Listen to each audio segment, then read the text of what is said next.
In this quick walkthrough, I'll show you how to remove an app from your Slack workspace in just a few simple steps.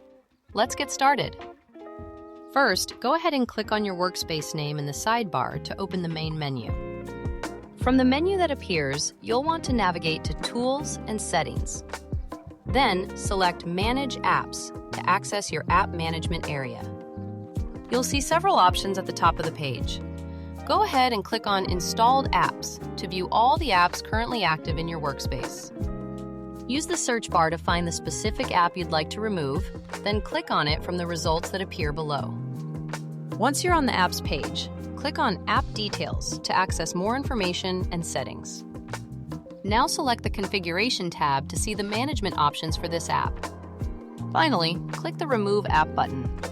Keep in mind this will uninstall the app for your entire workspace, so all members will lose access to it.